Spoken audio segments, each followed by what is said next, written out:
This is the swing indicator which comes built into NinjaTrader. Most swing traders don't lose because they can't read a chart. They lose because they enter too early or too late. Too early, and they sit through unnecessary drawdown.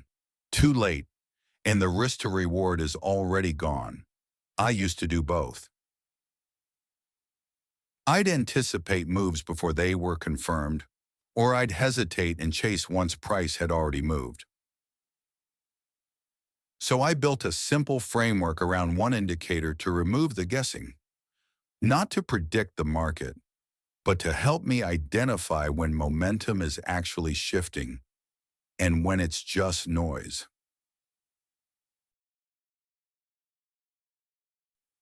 In this video, I'll walk you through exactly how I use it, what it filters out, and the rules I follow so it doesn't turn into just another signal